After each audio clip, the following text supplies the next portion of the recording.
I'm Shelley Neese. I'm the vice president of an organization called the Jerusalem Connection. We do Israel advocacy in Washington, D.C., and the author of a book called the Copper Scroll Project. What was going on in Palestine for the Jews before Israel became a state? The land of, well, what we now know as Israel before 1948 was part of the Ottoman Empire.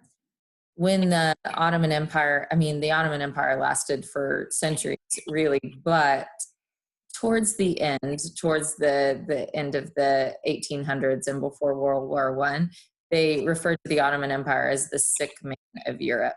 So all during that time, the Ottoman Empire was weakening to the point of faltering.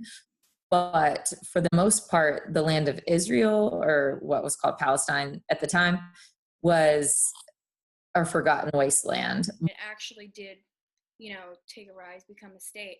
How do you think that helped the Jews, or even just the people living there who were living under the British mandate? Sure. Well, now in the light of history, we know, that colonialism is a bad thing, and the British really had no right to be there in the first place, that they were a foreign occupier. So but the main thing, and I think probably the most important thing for historical purposes, is that because the British were in control of the land from World War I on to World War II, or after World War II, they could control the gates. So they could control who was allowed to immigrate into Palestine. Mm-hmm. And regretfully, one of the things that they decided was that they would limit European immigration, Jewish Europeans, from coming into the land. So Jews who were escaping Nazi persecution, who were wise to the fact of what the Nazis were doing, or at least suspicious, and tried to escape, they were turned back. And the British issued something called the White Paper, which severely restricted Jewish immigration from Europe to Palestine.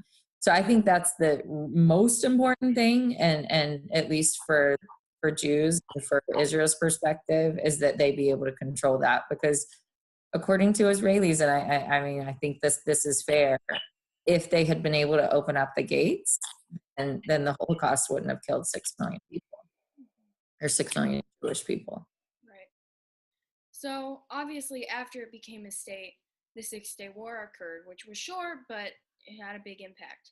So how do you think this sort of helped Israel? Like, obviously, it's already an established state, but sort of like show its power. Well, after the war in 1948, so really, once Israel declared independence in 1948, kind of most of the world held its breath and waited to see if they would be able to fight back. So they won that war, and what it gave them was borders that they could actually defend.